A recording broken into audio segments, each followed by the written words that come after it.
Bem, meus amigos ouvintes do nosso podcast da Associação Paulista de Municípios, da nossa PM, estamos aqui com 3 pessoas muito importantes do nosso Tribunal de Contas do Estado de São Paulo, que completa esse ano 100 anos de vida.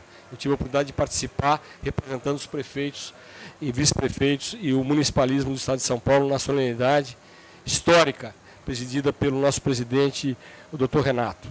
Então estamos aqui com a doutora Letícia, que é a coordenadora-chefe do Ministério Público de Contas, o Dr. Fábio, que é o diretor de tecnologia, e com o Dr. Fernando, que é o nosso jornalista e o diretor de comunicação. Então eu queria passar a palavra a vocês, falarem rapidamente aí uma síntese que interesse aos nossos ouvintes, que são os nossos gestores públicos municipais do Estado de São Paulo. Doutora Letícia, por favor.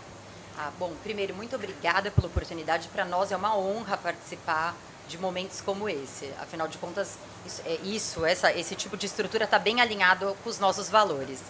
Bom, falando agora em nome do Ministério Público de Contas, como representante, né, o que eu tenho tentado fazer nesse meu mandato é trabalhar pautas de interesse geral como essa aqui do Conexidades de Inovação. Um dos fatores que tem sido comumente apontados para o gestor não avançar nessa parte de inovação, investimento em tecnologia, é justamente o medo do controle.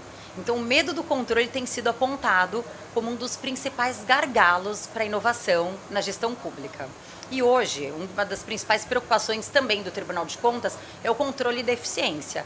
A eficiência é um mandamento constitucional, é uma obrigação para o gestor público e hoje, para ser eficiente, é necessário inovar, é necessário atrelar a eficiência com tecnologia. São palavras que agora estão conectadas.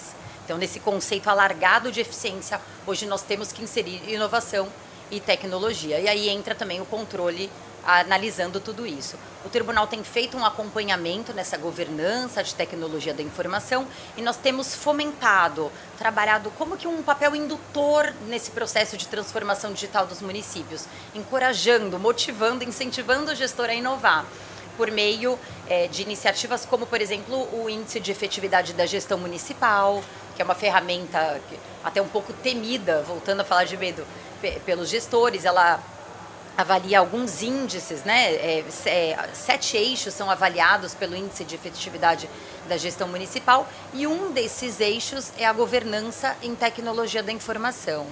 Então, o tribunal, por meio de algumas perguntas, todas baseadas em lei, quesitos legais ali, ela avalia também o quanto o gestor está caminhando nesse caminho de governança da tecnologia da informação.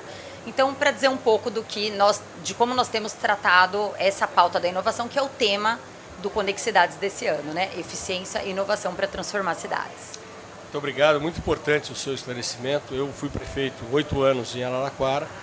Me lembro quando eu fiz a inovação da nota fiscal eletrônica. Uma resistência brutal, uma dificuldade enorme, porque era muito melhor não ter a digitalização para efeitos fiscais, de controle, mas nós conseguimos. Hoje é obrigatório, com a nova reforma tributária, é obrigatório ter a nota fiscal eletrônica. Quer dizer, então houve uma mudança de paradigma, mas quando fiz isso há 12 anos atrás, não era assim.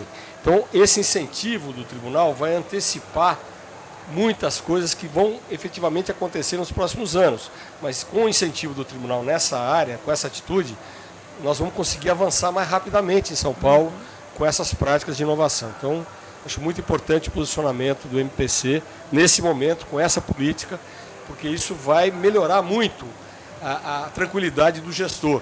Porque, como você disse muito bem, o gestor teme o controle externo. Bom, vou contratar, vou fazer, como é que vai ser, como é que vão ver isso? Então, há essa preocupação. Então, é muito interessante você ter colocado dessa maneira. Quando o prefeito foi feito o índice de efetividade de gestão, né, foi quando começou, cheguei a ter B+ de nota do meu município, que para mim foi muito importante.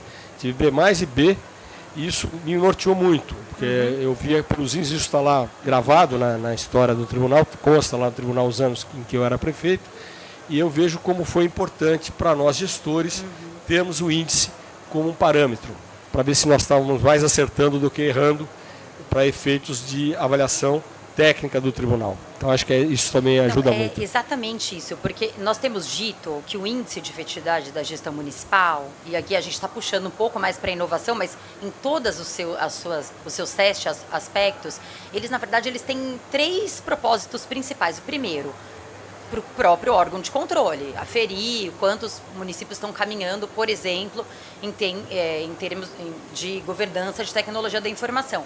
É um parâmetro importantíssimo para o gestor que quer acertar.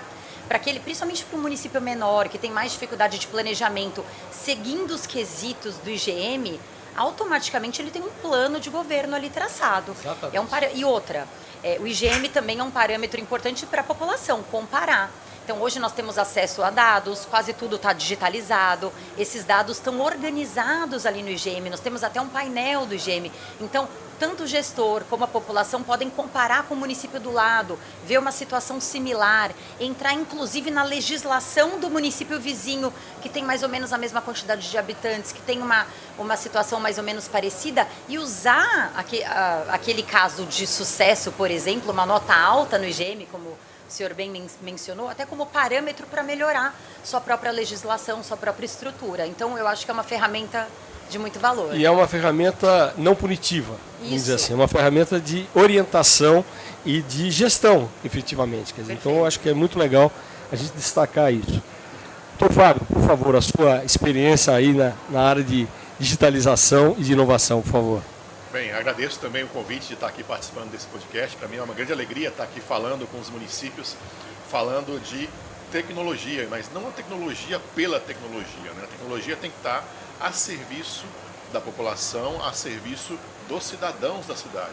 Você abordou na conversa com a doutora Letícia uma questão muito interessante, que é sobre a inovação, né? O medo de errar. Mas errar faz parte do processo de inovar, né? Não podemos ter medo de errar. Nós temos que ter medo de não identificar o erro rapidamente. Você pode errar, mas tem que identificar o erro rapidamente. Ou esse caminho não está adequado. Vamos corrigir, porque aí você chega a uma solução adequada mais rapidamente, né? Isso é importantíssimo. E aí, outra questão que é importante em relação ao uso da tecnologia é a cultura. A gente estava conversando lá recentemente, né? Aquela velha fala que a gente sempre escuta: ah, mas eu sempre fiz assim, para que eu preciso mudar? Né? As pessoas têm que enxergar o valor da tecnologia, elas têm que identificar como a tecnologia pode melhorar o seu dia a dia, melhorar a sua atividade, a qualidade do seu trabalho, e isso é importantíssimo, né? Para que a gente faça nos municípios tecnologia a bem do cidadão. A vida acontece nas cidades. Então, o município deve trabalhar a tecnologia para melhorar os serviços prestados para a população daquela cidade, né? Tem um conceito chamado Citizen Experience, que é colocar o cidadão no centro, colocar o cidadão como alvo para desenvolver tecnologias para poder melhorar a vida daquele cidadão. Isso é importantíssimo. E hoje, com tecnologias de inteligência artificial disseminadas e de fácil acesso, né, essa tecnologia pode facilitar muito a vida do cidadão, pode trazer muitos benefícios para o cidadão. E aí os municípios devem procurar desenvolver tecnologias que vão agregar valor para o cidadão na cidade. Só um dado interessante, foi feita uma pesquisa ano passado, que eu levei até no ciclo de debate, né? Quais são as tecnologias, ou seja, o serviço digital disponível no site da prefeitura. O que todas as prefeituras tinham era formulário PDF no site. Isso não é serviço digital, porque o cidadão vai ter que entrar no site, baixar o PDF, imprimir, preencher à mão, assinar e levar na prefeitura pessoalmente. Isso não resolve a vida do cidadão. Então, temos que identificar quais são os serviços que podem ser digitalizados para melhorar e facilitar a vida do cidadão, para evitar até que ele tenha que ir na prefeitura, por exemplo, ficar em filas e não ser atendido com a qualidade devida, né? Então, esse tipo de pensamento, de mindset, como está comum hoje ser falado, que deve ser mudado tanto nos gestores públicos quanto até mesmo nos cidadãos em geral. Muito obrigado. Doutor Fábio, só registrar duas coisas. Primeiro, o senhor falou a questão do erro. Eu fui um dos que lutei muito como assessor parlamentar da Confederação Nacional dos Municípios pela mudança da lei de improbidade. a lei de probidade anterior punia o erro. Então, o gestor, o erro ficava caro. Então, o medo de errar era muito maior. Sim. Porque você errou em probidade. Graças a Deus, nós tivemos o apoio do Congresso Nacional, da Presidência da República, do Ministério Público de Brasília e do STJ. O STJ teve uma participação muito ativa na reformulação da nova lei de probidade. Ela corrigiu isso. O que é a lei... por isso, porque eu acho que o erro faz parte do processo. Exatamente. Se você punir o erro ali de forma rígida, que era improbidade. Tem que punir de forma rígida o erro intencional. Sim, e malicioso. O dolo, quer dizer, o crime. Aí sim, nós estamos falando de coisa... Agora, o erro não é crime. Não. Isso que precisa ser claro. A sua dúvida. colocação me leva a pensar isso. Quer dizer, porque o erro é uma vontade de acertar e você errou. Sim. Aí você não vai ser punido porque você errou. Você vai ter que corrigir o seu erro. É diferente. Sim. Agora, claro, se você praticou o dolo, a punição é muito mais forte. Inclusive, na nova lei é muito mais forte do que era na lei anterior. Agora, por outro lado também, o que você coloca na questão da qualidade do cidadão, isso é fundamental. Não adianta, se você ficar com a política da burocracia, de manter o papel, de colocar o papel ainda como grande instrumento de comunicação do cidadão com a área pública, não vai resolver. Então, essa visão de que realmente tem que haver solução na digitalização para facilitar a vida do cidadão, tem que ser o eixo. Senão você continua apegado ao antigo, o que você falou, não, mas eu sempre fiz assim, mas agora não vai fazer mais, porque agora vai mudar, não vai ter mais o papel. Sim. Ele vai ter direito, desde que tenha um bom sistema, que tenha um sistema não violável, né, não falsificável, ele pode realmente praticar uma política de interação com o gestor público. Então, eu acho que a sua preocupação, ela vem ao encontro daquilo que a nossa associação defende, que é a modernização da gestão. É o avanço que a gestão tem que ter, que é o tema do nosso encontro aqui do Conexidades em São Sebastião. Excelente. Duas coisinhas só para corroborar com a sua fala, né? Uma solução, qualquer que seja, principalmente tecnologia, ela envolve 3 aspectos fundamentais. Um tripé que deve ser respeitado. Um é a tecnologia. E eu acho que a tecnologia é o mais fácil. Está aí pronta, você vai lá, licita e compra.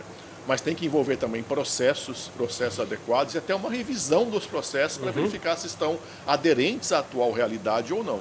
E pessoas. Né? Temos que ter pessoas capacitadas para que esta solução seja entregue da maneira mais efetiva para a população em geral. Né? Então, acho que isso é fundamental. E tecnologias existem diversas para melhorar a vida do cidadão, mas essa... muitas vezes, reengenharia dos processos, otimização dos processos e a alocação e treinamento das pessoas, eu acho que é fundamental para ter sucesso na implantação de qualquer solução tecnológica. Excelente, muito obrigado. Obrigado. Fernando, por favor, a palavra é sua de comunicação do nosso tribunal com os municípios. 644 municípios que são acompanhados pelo nosso tribunal. Eu queria primeiro agradecer, Marcelo, porque nós temos uma história que eu fico muito feliz, enquanto meus amigos estavam falando, eu estava aqui rememorando antes também, nos meus 21 anos de jornalismo, eu pude ter grandes embates com o prefeito Marcelo Barbieri em Araraquara, acompanhar a agenda do parlamentar Marcelo Barbieri, que trazia os recursos para as regiões, para o interior de São Paulo, e fico muito feliz, Marcelo, que numa relação muito honesta sempre que nós tivemos e que me permite estar aqui do teu lado hoje e te parabenizando por estar à frente da APM, porque é uma pessoa que entende de cidade. Marcelo Barbieri entende de municípios e fico muito feliz numa entidade que tem essa história de quase 75 anos. É um tempo que hoje nada dura tanto.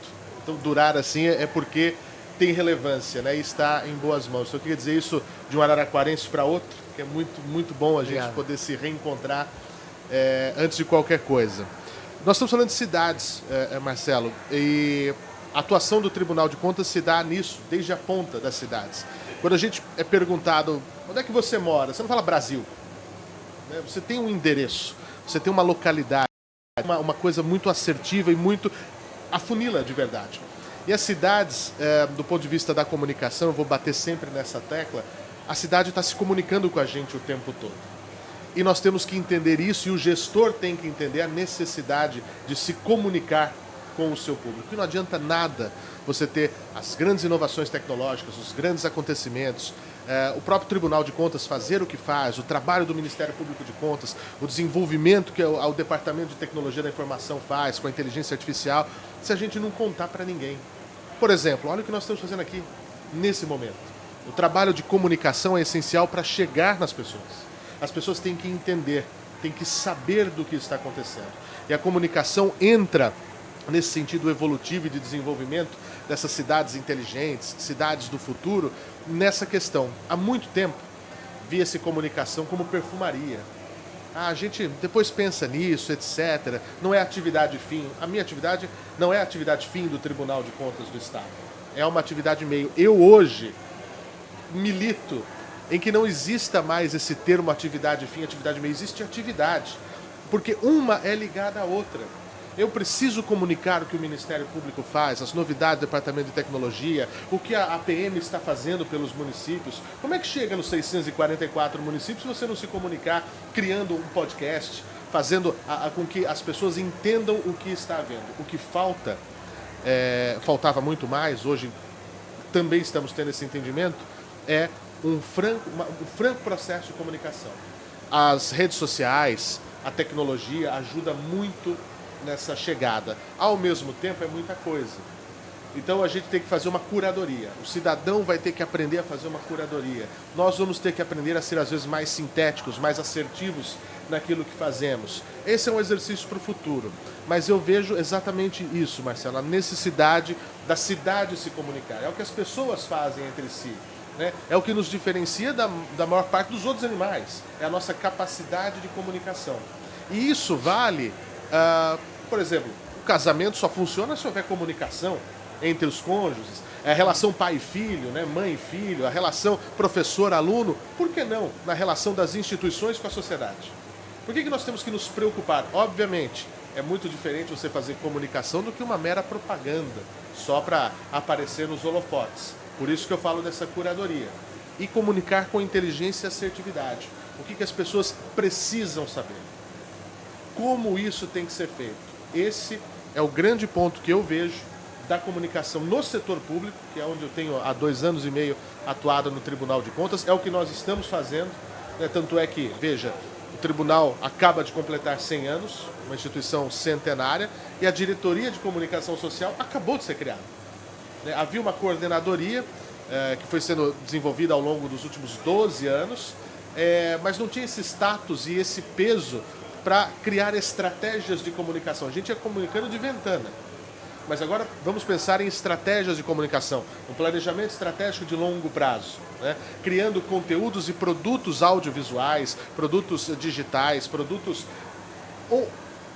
onde quer que o jurisdicionado esteja, para a gente poder chegar e falar, olha, nós não precisamos bater, nós não precisamos apenar, nós podemos ensinar, porque a comunicação ela é pedagógica, a comunicação ela é abrangente, e a comunicação ela tem que ser universal. Muito obrigado, Fernando. Você que é uma revelação do jornalismo, ao meu ver. Eu vi você nascer no jornalismo, né? E não falo isso teoricamente, é real. É verdade mesmo. E vi o quanto você evoluiu, o quanto você cresceu, o quanto você se desenvolveu. E hoje você ocupa esse cargo tão importante, tão significativo no centenário do tribunal. Pois é. Eu gostaria de estar sendo prefeito agora, com vocês. Porque realmente quando eu fui prefeito, a comunicação com o tribunal era muito complexa, era muito difícil. E eu falo isso não é no sentido pejorativo, é porque era a cultura. Isso. Né? A cultura mudou. É como era. Tanto que nós estamos vendo aqui, vocês estão aqui dando uma entrevista para a nossa entidade, para os nossos filiados, que são os municípios. Né? Isso não havia. Isso não havia essa abertura de dialogar, de conversar. Era assim. Né? Então, quando você vê que uma instituição centenária se abre para montar uma diretoria de comunicação, é porque ela está mudando. Porque ela está se adaptando, está se inovando. Ela está se inovando. Isso. E eu fico feliz com isso. Eu fico feliz porque, como eu fui uma das pessoas que fui fiscalizado pelo tribunal de maneira absolutamente tranquila, no sentido prático da palavra, eu acho que vocês terem hoje essa capacidade de se comunicar vai ajudar muito os municípios. Porque você sabe a dificuldade, muitas vezes, que o prefeito tem de se deslocar, claro, de vir a São Paulo, de pegar o carro lá do Pontal do Paranapanema, 600 quilômetros, 700 quilômetros, chegar aí lá na sede do tribunal. Hoje, com a comunicação, não precisa fazer isso. Você tem essa facilidade que a inovação permitiu, que é a comunicação à distância, que é o Zoom, não é? Que é a reunião sem precisar online. Então, eu acho que, mais do que nunca, é fundamental. E, só para também complementar o que você disse, essa luta municipalista é uma luta do desenvolvimento do Brasil. O Brasil só reconheceu o municipalismo em 1988. foi a primeira vez em que os municípios entraram na Constituição brasileira como entes federados. E até 88 a gente existia, mas não era reconhecido. Hoje a gente é reconhecido pela nossa Constituição como um dos 3 entes federados. Isso é uma grande conquista. Se você pegar os países, 2 dos países mais envolvidos do planeta, que são a Alemanha e os Estados Unidos, a base da vida desses países são os municípios. Então, eu acredito muito que o município ainda é onde se faz a política pública. Eu vi o papel que o município teve na vacinação do Covid. Se nós não tivéssemos município, nós não tínhamos vacinado 100 milhões de pessoas em um mês. Porque foram os municípios que puseram suas máquinas públicas de saúde para vacinar a nossa comunidade e salvar o Brasil daquele caos que nós estávamos com a Covid. Não é? Então, eu digo isso, meu amigo, porque o Tribunal de Contas é fundamental nisso. Né? Hoje o município se fortalece se ele tiver uma política equilibrada e de diálogo.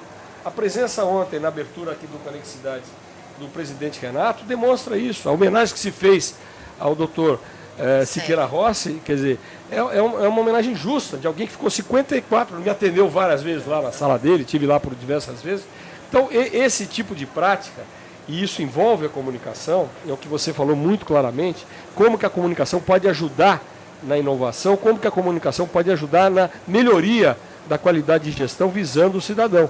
Então isso é muito importante para nós. E aumenta a efetividade, a eficiência, que é o que nós estamos pedindo, né? Que é a nossa grande fala hoje é sobre efetividade, no sentido de que nesse mundo atual de comunicação, de tecnologia, não dá mais para falar assim, eu não sabia, perfeito, eu não fui informado.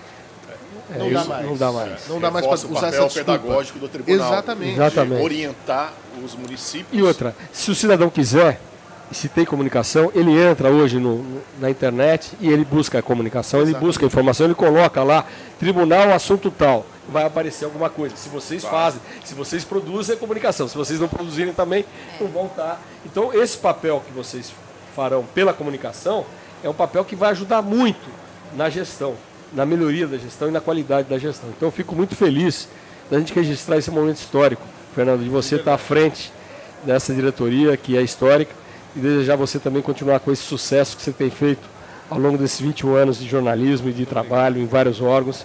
E você começou lá em Araraquara, na nossa cidade. Né? Marcelo é testemunha, a caminhada toda. Gente, muito obrigado, agradeço muito o tempo de vocês aqui. Os municípios vão ficar muito felizes em receber essas comunicações que vocês prestaram. Nós vamos mandar isso exatamente para todos os e-mails dos prefeitos, os WhatsApps dos prefeitos e prefeitas. E isso vai significar algo positivo em termos do diálogo que a PM se propõe a fazer em ajudar essa interlocução com o nosso tribunal. Parabéns a vocês, sucesso agora na palestra que vocês vão realizar e nosso agradecimento por vocês terem vindo aqui na nossa sede da PM, aqui no Conexidades e prestado esses esclarecimentos tão importantes. Muito obrigado. Muito obrigada, nós que agradecemos. Obrigado. Eu agradeço. Obrigado e sempre, né? O Tribunal de Portas Abertas a todos os nossos municípios. Estamos à disposição. Sempre. Muito obrigado mesmo.